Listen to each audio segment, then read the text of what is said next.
Okay, good morning, everyone, and a big welcome to our session on the London Resilient Communities Programme for Faith Communities, co-hosting with the London Borough's Faith Network. Great to see so many of you joining today, and thank you for sharing your time. My name is Ian Morris. I'm a Community Programme Manager at Gromit London, a charity working for social and environmental benefits across the capital. Also from Gromit London on the call is Molly, and we have colleagues from programme partners at the Communities Prepared programme at Gromit South, the British Red Cross, and the London Resilience Unit at the GLA. You'll hear later from at least some of these in the call later. We also have members of the London Borough of Faiths Network, including Steve and Malak. So just to go over a few housekeeping points, please keep your mics off unless you are asked to unmute during the Q&A session at the end. But please do feel free to post questions in the chat throughout the session. We've got people monitoring the chat and they will do their best to theme these ready for people to answer when the time comes. We should also have time to allow people to unmute and ask questions at the very end. If you are asked to unmute to ask a question during the Q&A session at the end, please mute yourself again when you have finished asking your question.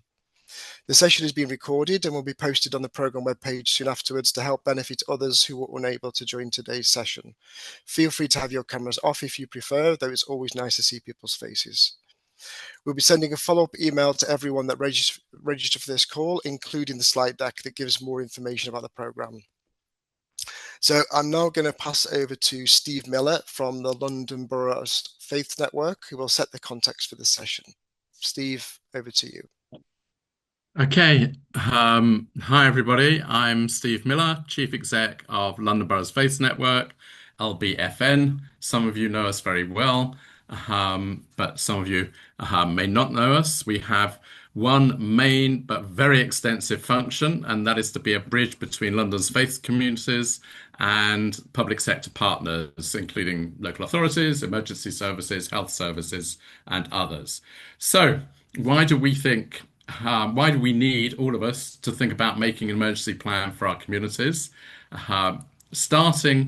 I'm thinking of starting with what you already do, all of you, week in, week out, day by day. It might include some of the following: giving a sense of identity and belonging to young and old, all kinds of members of your community, providing support to vulnerable members. And I'm using the word members here, knowing that it means different things to different people. So here I just mean your most actively engaged participants, whoever they are in your community, but also providing support not just to your own members, but to others in the wider community too.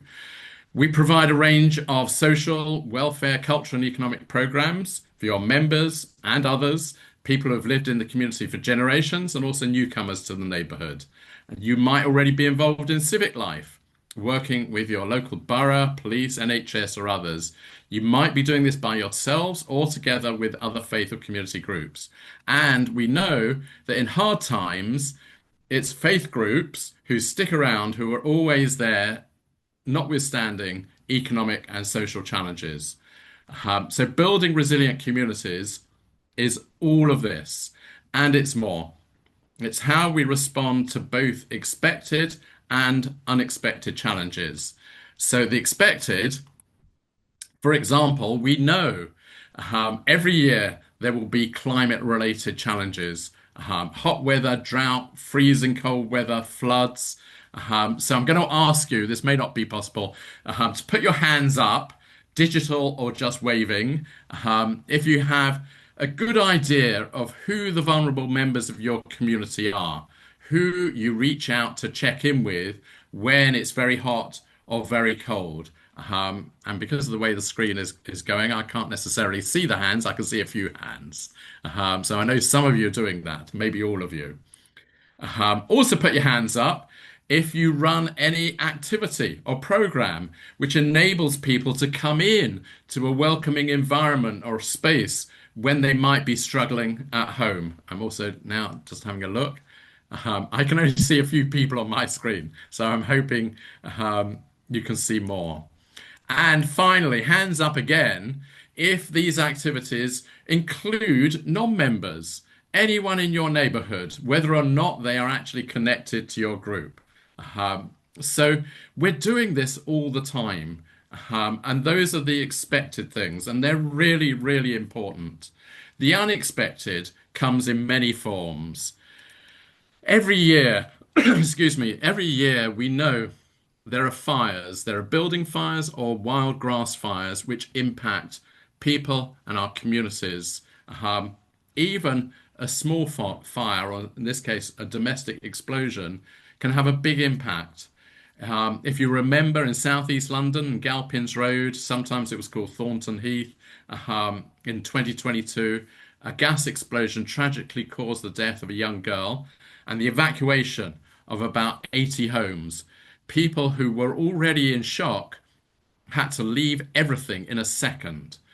Local volunteers supported the specialist agencies, and what they did, what the local volunteers did, for example, when families returned to their homes, one of our local volunteers from the Hindu temple accompanied several families back home, holding hands, literally and metaphorically, while they encountered that second shock of returning to their homes. This is not professional skills. These are the human and interpersonal skills, which I think many of us, many of our community members and volunteers have in great quantity.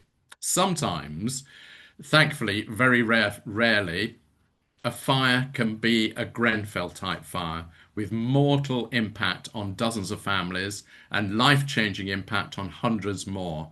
And you'll remember that the local mosque and Methodist church were in the front line within hours of providing emotional, physical support in those early hours when, sadly, as we know, the local authority were tragically slow.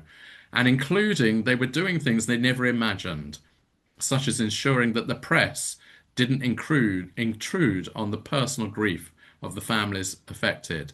And this support, involving many more local faith and community groups, has continued to this day. At home, shifting again, do you have a plan if the power goes out? Maybe you have a few torches, some kind of alternate heating. Do you have a similar plan for your faith group? What if a whole area loses gas? This is what happened to 3,000 homes in North London in the coldest January weather this year. Many of these households were on the Priority Services Register, something we should all know about, and needed someone to reach out to them to check whether they were okay. That someone included the utilities, customer service staff, specialist organisations like British Red Cross. But as the outage went on day by day, eventually it was 2 weeks, local volunteers were also needed to go out in teams across the area, knocking on doors, checking daily with those on the PSR, but also discovering many who were not on the register, often young families, or people new to the area who had no idea how to access support. This non-specialist but vital role was provided by several local groups, including two of the smallest faith groups. There was a small local Buddhist group and a small synagogue from a neighbouring area. Both really responded well to that need. These are just a few examples of how faith groups have helped build more resilient communities. I could go on, and I'll be brief. After the tragic killing of the young boy in Hainault in northeast London, the closest church was actually inside the police cordon, so no one could access it. But other faith groups kept their doors open for everyone, members or not, to come in, spend a short time, quiet reflection or chat, and of course a cup of tea. In 2017, which was really a terrible year, the murderous attack on Muslim worshippers in Finsbury Park brought faith groups together. Similarly, some years ago, when Sergeant Lee Rigby was murdered, the local community rallied in mutual support, which is essential at times of high emotion, and we know that from recent events. These actions of solidarity don't just happen by accident. As one of the Finsbury Park mosque leaders said, we all have each other on speed dial. I'm not sure he really meant speed dial. These relationships across the sectors are built over time and as a result of thinking ahead about prevention, mitigation, support, and recovery. These are all things, however tragic, that we might be planning for. And on that note, I'm going to hand back to Ian. Thanks, Steve. That frames the session really well. And Steve is kindly sticking around until the end of the session, so there may be time for any questions people might have of him and the London Borough's Faith Network at that point. I'm now going to hand over to our keynote speaker, Lucy Isaacson, who is Director of Climate Vision, a consultancy focused on helping people to cut carbon emissions and prepare for climate change through innovative collaboration. Whilst we don't think we'll have time to open the floor for questions directly after Lucy's talk, please feel free to continue to post questions in the chat, and we'll do our best to theme these and pose 1 or 2 questions to Lucy after she has finished talking, if there's time. Lucy needs to leave around 10:35. I think, Lucy, you've said you've got a few more minutes, which is great. So we'll have time to see. So we'll see how we're doing when she finishes her talk, to see if we've got time for that. So Lucy, thanks so much for sharing your time, wisdom and experience with us all today. Over to you. Thank you very much. Thank you. And good morning, everybody. It's really nice to see you all. And following on from the great opening from Steve, I work with Cornwall Community Flood Forum. I used to be the chair. I work with resilience groups in Cornwall, and I also sit on the South West Regional Flood and Coastal Committee, overseeing the millions that has to be spent by the Environment Agency, working with local authorities and everybody, and the costs are growing, the needs are changing. But also we've seen so many wonderful things. So I'm really excited to be here to talk about why creation care matters to God, but more what we can do in response and get involved in this programme. So thank you for inviting me. I'm excited not only because resilience is my job, but also because I've seen enormous change these last few years. And next year we will see even more and huge innovation and the way we do things changing rapidly. And we just need to be a part of it. Those good news bits don't come out very often at the moment, do they? We need to breathe life into them.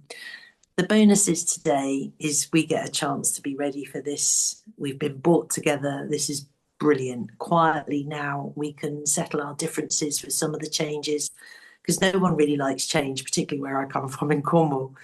But after Brexit and COVID, we're all used to it. And there's a lasting outfall from that. So to introduce this, I'm just going to share a few little stories to highlight the power you have. And for us to be able to reach out to help our wider community ease into this. And just going back to what Steve said, I know that firemen go to more floods than fires these days. So he's absolutely right. We've got to be ready for all these sudden events. There are many wanderers looking for hope right now, and I believe that you can give it to them. So my first little story, February 2017, I was on a railway platform late at night, waiting to get the sleeper from Truro to London. And I was going to the House of Lords the next day. And it was about sustainable urban drainage. When you build something, you need drainage systems so the rain stays on site and doesn't go and flood other places. And the law was terrible about it. And in Cornwall, we've got these big bowls, so we fill up with water quite quickly. 2/3 of our problem is flash flooding. And with every 1 degree of warming, we've got 14% more water vapour being held up there that will fall. So going up there to try and change things was really important. But I was standing on the platform. It was dark and gloomy and a bit scary. And I always have, do you remember Jaws in the Bond film on the train? I always think he's going to be on my sleeper. And going up to London, it's 10:30 at night, waiting for the train. And I looked up and I saw our local Methodist minister over the other side of the platform, go up the stairs, walk down, come down. And I was delighted. I felt immediately at peace. And he said, "Are you okay, Lucy? What are you up to?" And I said, "Actually, I'm going to the House of Lords tomorrow. I'm pretty nervous because I'm doing this, blah, blah, blah." So he said, "Look, get a good rest. We'll have a chat in the morning just before you go." So in the morning, after not sleeping very well on the rattler, I sort of slapped my face a bit, tried to get myself a bit presentable, got myself presentable, and got out onto the platform. And there he was. And he said, "I hope you slept well. Everything's going to be great. Don't worry about a thing." And he slapped a wooden cross in my one hand and then took my other hand and he said, "Would you mind if I pray for you?" And he got down on his knees in front of everyone in Paddington Station and prayed for me, which after not a lot of sleep and everything else was actually quite a big emotional thing. And I completely ruined my face, got all red and flustered and teary, and it was just beautiful. Anyway, I felt fantastic after that. And I marched across London and I met up with my colleagues who were equally nervous, just like I was before. And I said, don't worry about that. We've had divine intervention. Follow me. And off we went into the House of Lords, into this committee room, and we talked about what we were doing. And it went incredibly well. It was absolutely fun, and we stormed it. A couple of months later, we had the news, got home, had the news that we'd achieved quite a lot. And we got some of the policy change we wanted, and we'd also been allocated some more funding for surface water flooding. But ironically, the day that news came, that night, I was on the platform again, bound for London. It wasn't something so exciting, but I was just like, oh, I wish he was here. I'd love to tell him. And dark, on the horrible platform, I'd left my daughter at home and all the horrible things about that. And I looked up, there he was. Watched him go up the steps, go along, come down the steps. And he came up and he said, hello, Lucy, funny to see you again. How are you? And I was just amazed. And I said, I can't believe that I've seen you. This happened today, and that was because of you. Oh, no, that wasn't me. That was the Holy Spirit, and walked off. Wonderful. It was just amazing. The following year, the following summer, something even more incredible happened. I was the diocesan environment officer. I had a contract for 4 years with Truro Diocese. And at General Synod, we'd been trying to raise the debate and talking about environment and trying to get an environment programme. And we were in Yorkshire, and there was this big discussion about what we would do for a start. And there was a soaring, piercing heat wave. And we didn't know. And it just started as this debate started that went on for over 2 hours. We literally sweltered and cooked. And some locations near London ended up recording not having any rain for 57 days. And the question was, with the Church of England, who work with something called the Transition Pathway Initiative, loads of other groups. So I work with the Environment Agency, all their pension funds, the Church of England, and hundreds of others in this big group. What should we go to the stock market and say? Clean up now, cut your emissions, or we're taking our 18 trillion somewhere else? Or shall we be reasonable and say, look, here's the crack, here's the problem. We need to cut emissions because those emissions to atmosphere are causing all these storms, causing all this flooding, warming the sea that guarantees storms, etc.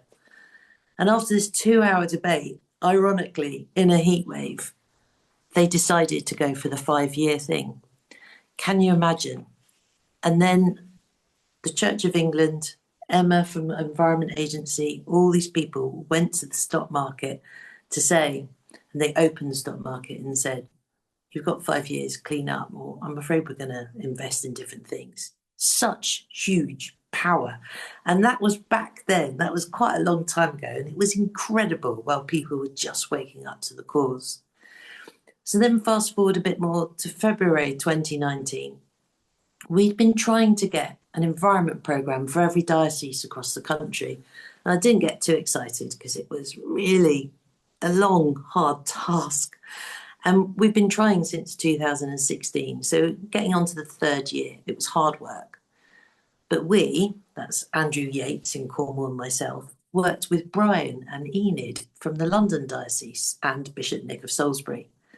And the week before this, I took my bishop of Truro, who was Bishop Philip then, to the Hot Rocks project in Cornwall.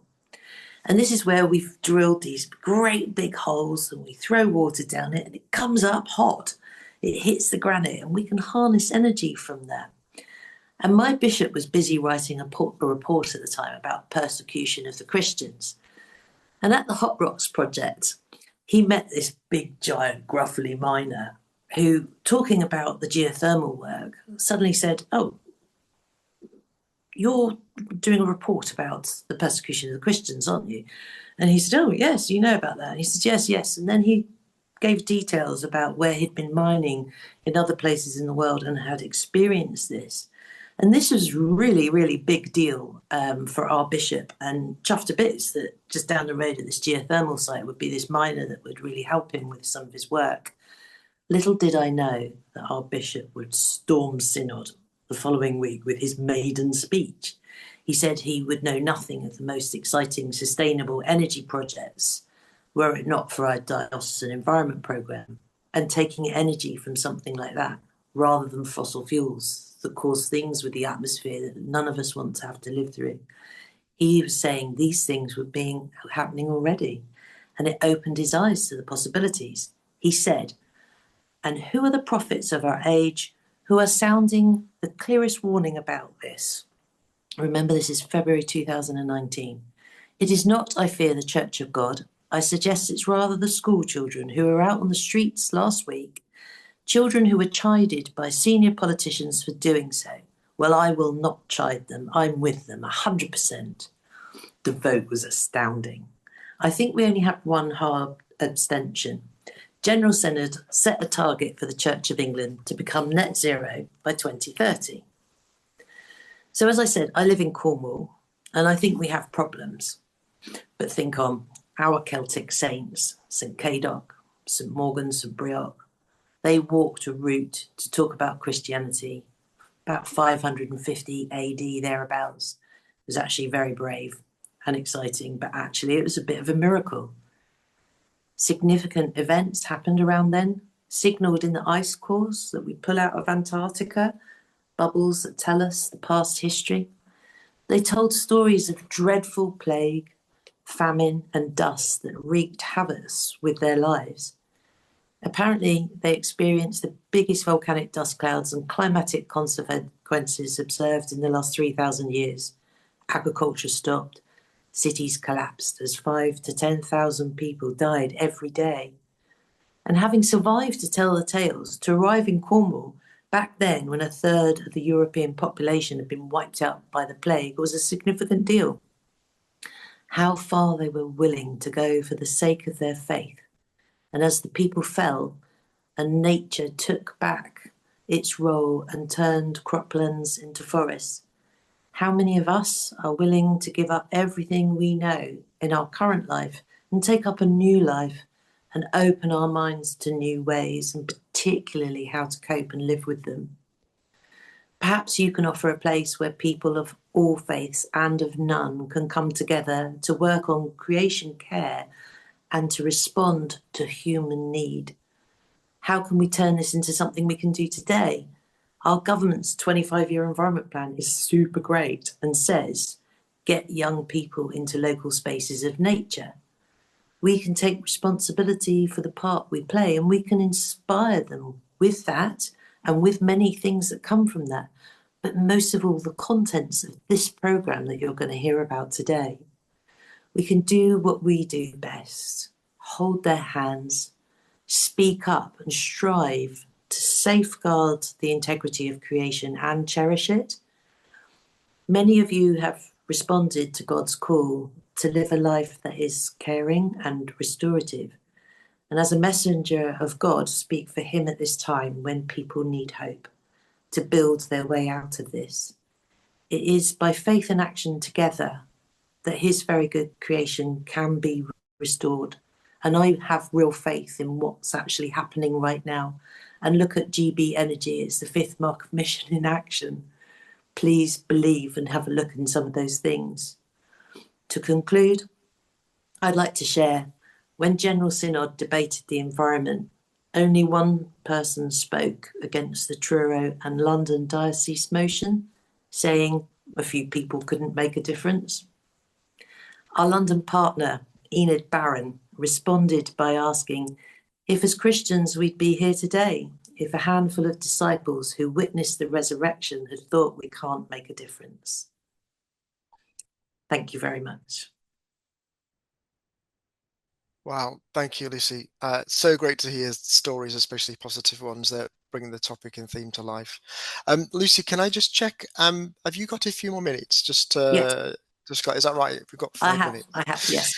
So I don't think we've got any questions in the chat, but I think if Lucy's got a few minutes, if anyone's got any question they'd just like to put their hand up, and we can just try and ask 1 or 2 questions of Lucy before she goes, if anyone's got any questions. So just use the reactions and just put your hand up, if that's okay. Or you might have just Silence. Go on. Sorry, Molly. I would, we've had a question by email from someone, and it's a sort of general question, which I suppose you answered a little bit in your amazing speech, but it was of how can faith groups and organisations support communities to address problems associated with climate change, so flooding. I suppose from that question, obviously you've spoken so much about the power of faith and that connection. It'd be interesting to hear about, practical action and how faith leaders and faith organisations can communicate and celebrate that. I think the most important thing is we do all actually have to take some time aside. So I run a climate skills course in Cornwall, and as the same as the groundwork team, we've all spent a lot of time working out what the magic formula is. So you don't have to go and reinvent the wheel.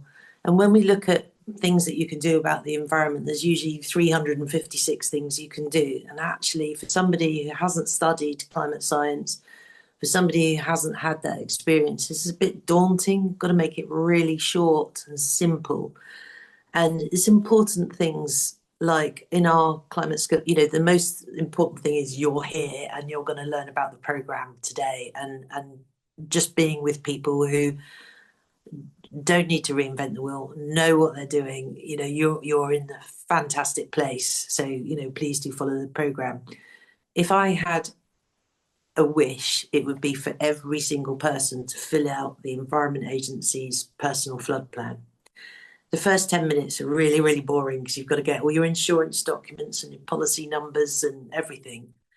But you write it all down. And as you do it, you start to think, yes, because if there's a power cut, I'm not going to get access to all of this. Oh, actually, my insurance, I don't think, does it cover flooding? Oh, no, it doesn't. Oh, okay. And then it tells you what to do practically. It's just one A3 sheet of paper, and it's on our Climate Vision Facebook page. You can, Climate Vision website, you can click and download one or write to me. I'll send you one. But I think that's the most important thing, is we need to have personal time to be ready, and also to have personal time. In my course, I have a one-to-one 30 minutes and I show people their flood risk map. 1 in 4 are going to be at flood risk.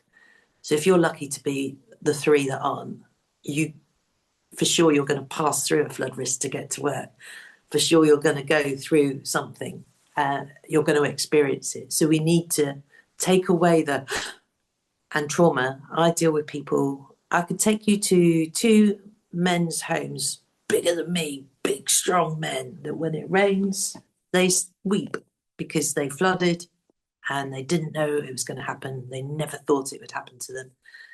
And another lady, when you start talking, she starts shaking. And, we need to take away that trauma, but we need to put people in a position. Unfortunately, the formula is quite long to get people to absorb that. And I'll just say one other thing. I've got a project in Cornwall in one town. I did the launch for that last November. Last month, in September, I went to a concert nearby and saw a family there, and his wife was going, go on, talk to her. Go on. And he's looking at me and he didn't want to. Go on. And then he came over and he said, we flood regularly. Can you help us? And I was like, yeah. And it would have been easy to say, why didn't you tell me this before? And I asked him on my course, and he went, oh, I haven't got time for all that. And I said, please trust me. He finished last Friday and he went, oh, thank you. Oh, my goodness. So I'm able to tell him about the grant that the officers at Cornwall Council give him. He met one of the officers on my course. He made the connections that he needed, and now he's stronger. But he's also heard from the climate scientist who's written the climate change risk assessment. He knows it's going to get worse, but he's not going to get depressed, because he's also heard from Chris Stark, the head of mission control, building GB Energy. And we can have faith in him because he was formerly the CEO of the Climate Change Committee. So there's lots of good news stories. So my end thing would be, if you tell someone something negative about climate, you've got to balance it with a positive and give them something to do, preferably the flood plan. But definitely you're here in the right place and you're going to hear everything to do. Brilliant. Thank you, Lucy. That's great. And thank you for taking a little bit of time out of your holiday, as I know Steve has as well. Brilliant. Okay, well, I'm going to let you get back to your hills in the Lake District with your daughter. Yeah, thanks so much for that. Thanks, everyone. Bye. Great, thank you. Okay, so we're going to move on. I'm going to pass you over to my colleague Molly Sweeney, who is also a community program manager at GrowMet London, to describe the London Resilient Community Programme in a bit more detail. Molly, over to you. Amazing. Thank you so much, Lucy. Oh, sorry, I will just swap my screen. One moment for the technical difficulty. Everything is freezing today, so you're seeing the background to everything. Okay. Ooh, I'm going to stop sharing and share again. So thank you everyone for your patience. Great.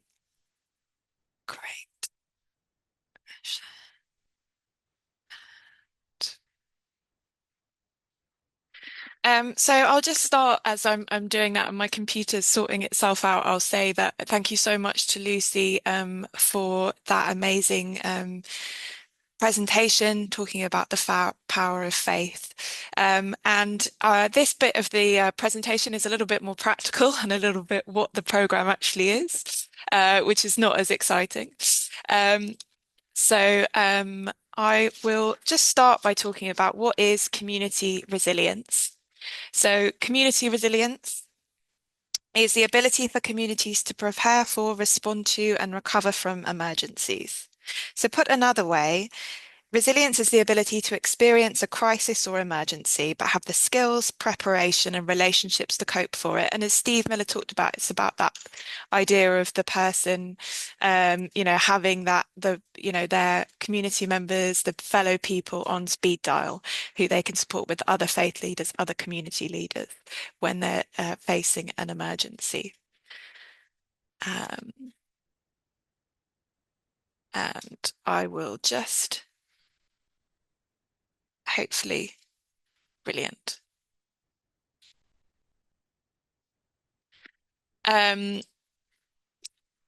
So we have this program, the London Resilient Communities Program, and there we are, finally, sorry.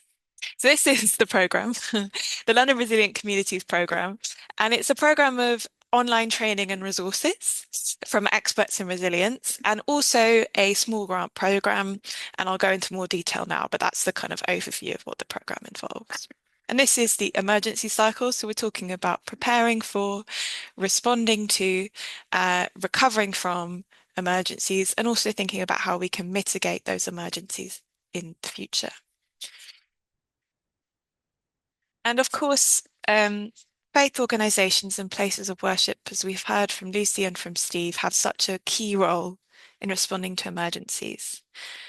So that might be thinking about trusted spaces for connection, safety and support during periods of tension, and demonstrating that community reassurance through interfaith and community collaboration.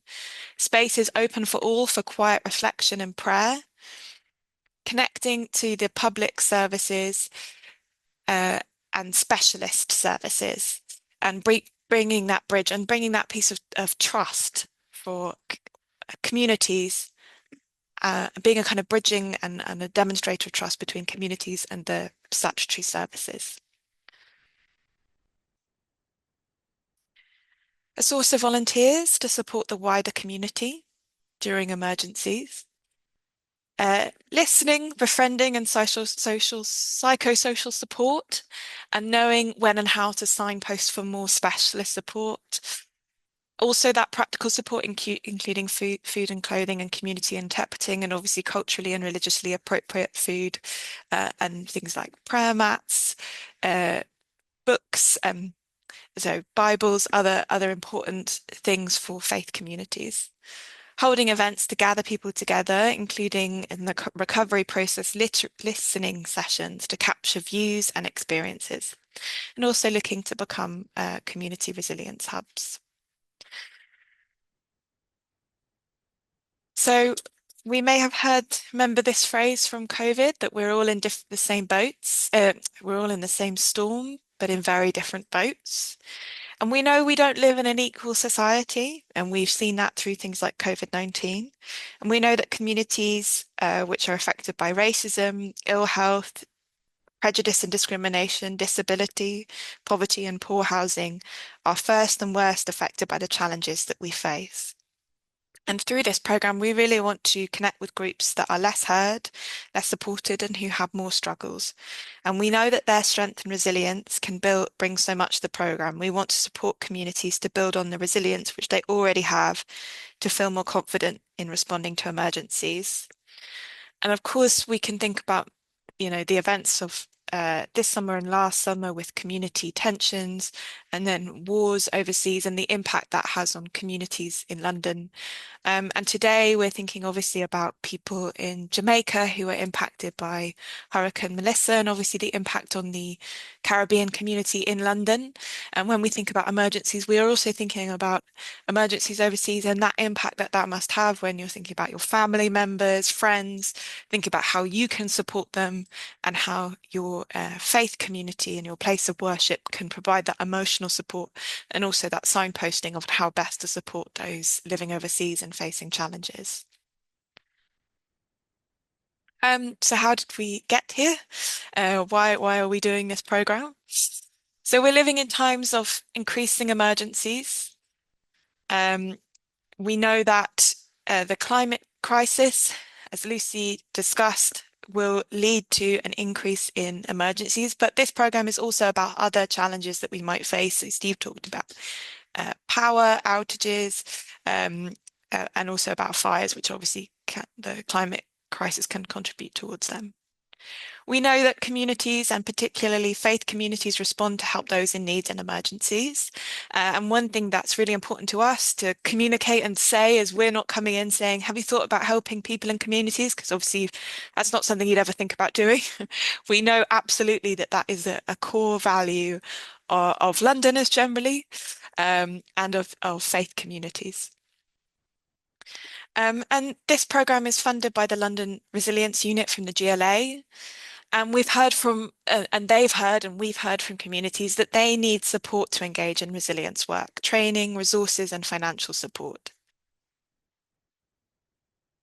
And this programme builds on the London Community Resilience Programme, London Community Resilience Toolkit, which is available online and which you can always engage with as well.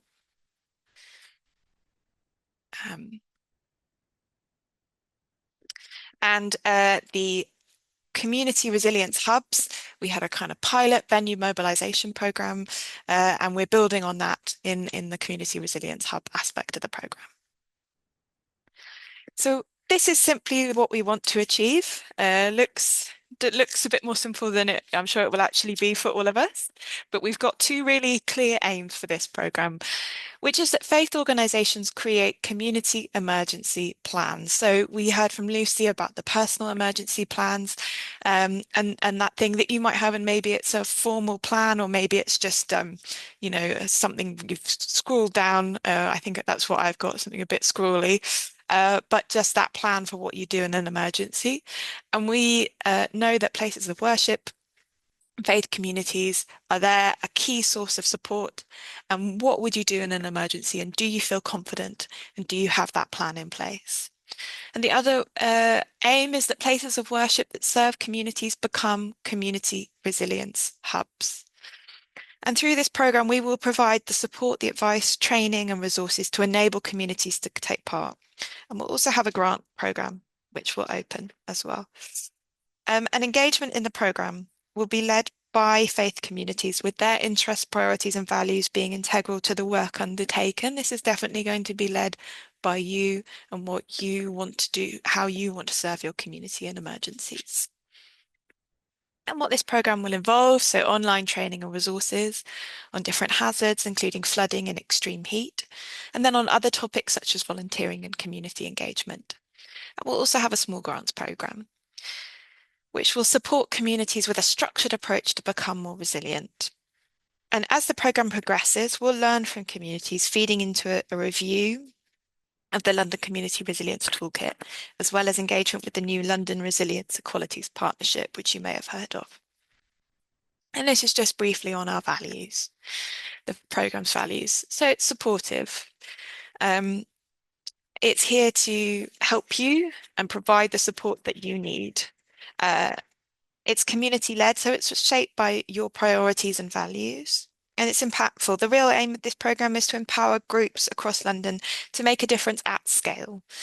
And so we kind of want to see across London lots of community emergency plans and lots of venues deciding to become community resilience hubs. And we're so aware of how stretched faith organisations are, and we're so aware of the fact that there is always more that can be done in this space. And the aim of this programme is to start something. It's the start of a journey towards all communities feeling prepared and resilient. And this is just a brief timeline. So we're currently in what we're calling the engagement phase, and we're coming to an end of that. And then next week, the grant scheme will open, and then it will also close in very early December. And then we'll be assessing applications for the grant scheme and informing applicants. And then next year, we'll be holding the webinars, we'll be holding this training program, and communities, faith organisations will be creating your community emergency plans, and you'll also be potentially becoming community resilience hubs. So everyone who wants to will have access to this. So we've got you don't have to apply, or if you're unsuccessful in your application, you can engage in monthly webinars on different topics and themes to increase knowledge and skills, and then these will be recorded and available for viewing at any time. So everyone can engage in this. And there will also be resources and templates to support that development of the community emergency plans and the organisations becoming community resilience hubs. Oh, sorry. The grant programme. So we are looking to give grants to up to around 40 organisations, and the £500 will support with mapping your local stakeholders, so that's individuals affected or involved, and your local assets, what is around, and then creating a community emergency plan. And this is paid up front. And then what we're calling the Hubs grant will involve following the programme laid out by the British Red Cross, exploring how to become a community resilience hub. Fantastic. So I'm just going to pass over briefly to my colleague. I see someone's asked about sharing the slides. Absolutely, 100%. Sorry, I should have said that at the beginning. And also this is being recorded as well, so you can rewatch it at your leisure. I'm just going to pass over to my colleague, Catherine, at the British Red Cross, to just briefly talk about their involvement and the community resilience hubs. Hi, everyone. Yep, I'm Catherine from the British Red Cross. I am the Community Resilience Manager. So basically, the British Red Cross, I'm sure many of you have heard of us, but if you haven't or you don't know what we do, we focus primarily on all of our kind of work in the UK. So we do support other national societies abroad. But that's, we provide more of low-level support funding, but majority of our work is here in the UK. And our mission is in the UK is to mobilize the power of humanity so that people across the United Kingdom can prepare for, respond to, and recover from crisis. The UK is constantly changing, and people don't always have the support they need in crisis. So to deliver our mission, we're trying to prioritize our work and focus on the incredible impact that we can have for people and communities who need us most. And so for this program, our kind of primary role is going to be delivering the training and the workshops. So not the webinars, we might support with that. That's groundwork, communities prepared. But we'll be doing all kind of the main workshops for the hub participants, those grantees. We'll be supporting those grantees with regular check-ins just to help them kind of shape their work. And we'll be connecting them with our emergency response teams throughout London. So that's basically our role. Thank you. Let us know if you have any questions. Amazing. Thank you so much, Catherine. Yeah, please feel free to write any questions in the chat. And definitely, I should say, yes, this session is primarily for the faith sector, faith organizations, but this is also open to voluntary sector and community groups. And if you're part of a voluntary sector and community groups, definitely, consider applying on that behalf, or share with the voluntary sector partners you have. But as Mike says, we really value having faith organizations involved in the program as well. Amazing. Thank you so much, Catherine. Okay.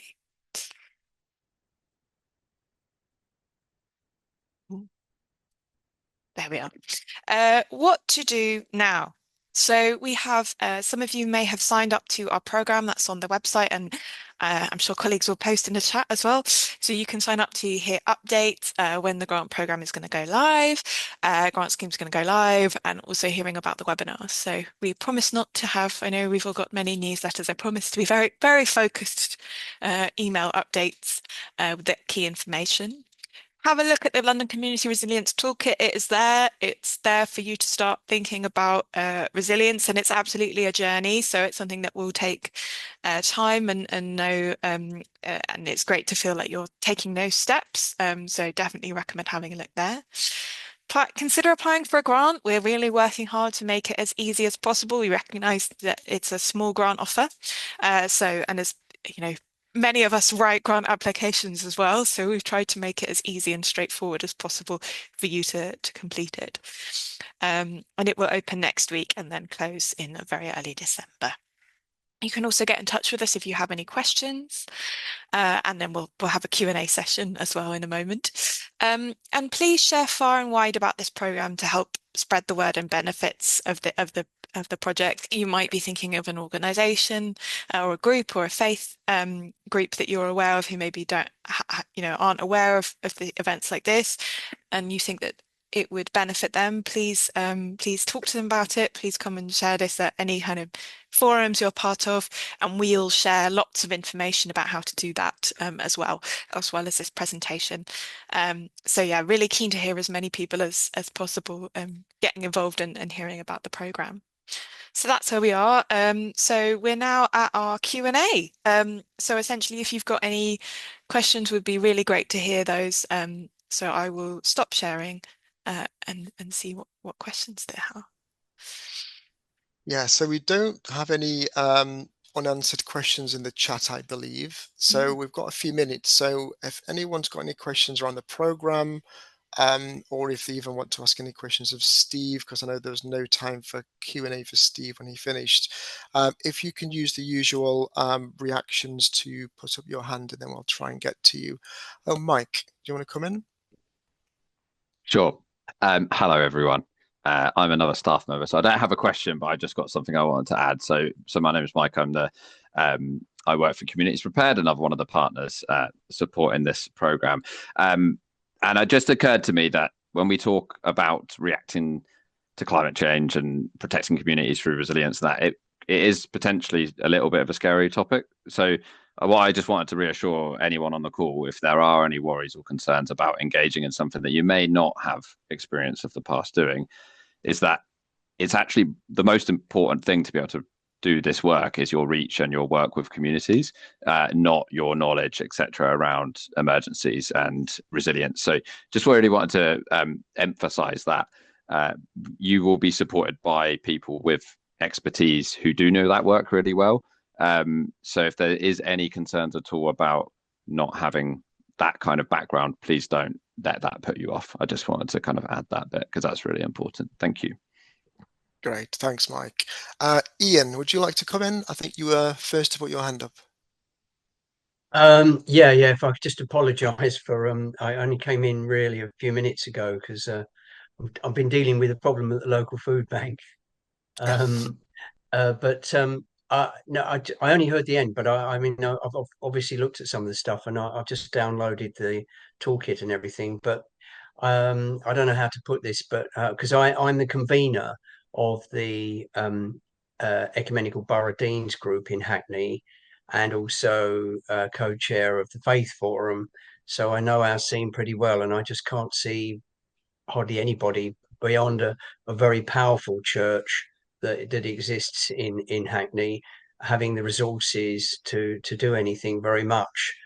But I know that, for instance, with Methodists, it'll be their London organisation, and obviously, you know, the London diocese and so on. I mean, there may be people here from the London diocese who are, it's more likely any kind of response and thing and so on will come more from, I think, the central base or headquarters of each diocese, rather than anything on the ground. Because actually, guys, as you probably know, churches are really, certainly in Hackney, really struggling to survive with very small numbers and big financial problems and things. So this kind of thing is just not going to, I will pass out all the publicity, of course, and so on, but getting ministers alone interested is very difficult. There's a lot of silo working going on.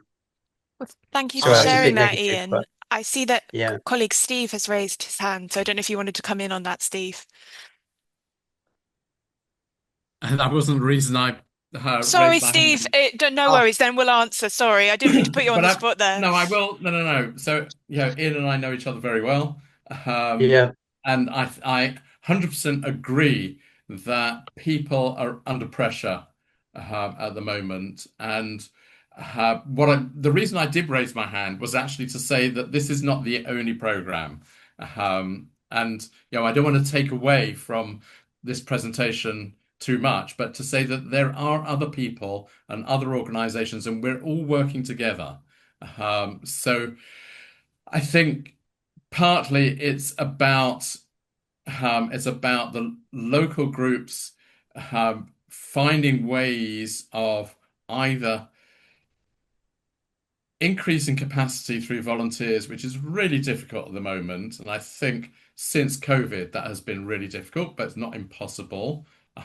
And or prioritizing and or working with others. You know, we have to find ways when at times when I think Lucy said there's going to be increasing challenges of all kinds on all of us, of how we are able to face those challenges together. I mean, that's my only real answer, and Ian knows. I mean, Ian does amazing work in Hackney, and you know, I think I wouldn't want anybody to form a different impression. They are doing amazing work, but I think Ian's point that people are under pressure is fair. But my point is that we are all, both in the voluntary community and faith sectors, organisations like us, organisations like London Communities Emergencies Partnership, Groundwork, British Red Cross. Yeah, we're all trying to find ways of supporting. Yeah, that's, I think, what the message is from today. Yes. We're all trying to do that together because we know how under pressure people are. I appreciate. I see Catherine Headley would like to come in. We do have one other hand, so be very brief, Catherine, if that's okay. Yeah, no, really, just to say from the London Diocese, I'm Archdeacon of Charing Cross, representing across London Diocese, which is north of the river. We've got networks, obviously, through our deaneries down to that level we just spoke about, you know, the parishes on the ground. So we really work to disseminate information, work together across a group of churches. So although each individual church might feel very stretched, we've got the resources and the networks and the backup support to help those parishes in the ways in which they will respond to emergencies. And we've done that, obviously, you know, Grenfell as an example, in the City of London, when we had the Fishmongers Hall, you know, parishes stepped up, warm spaces, cool spaces. We've got the facilities to really back up those parishes, but we do understand it. People are stretched. Absolutely. Thanks. Oh, sorry. Thanks, Steve, and that's okay. Thanks, Steve, and thanks, Catherine, for responding to that. Emily. Hello. Emily Lewis.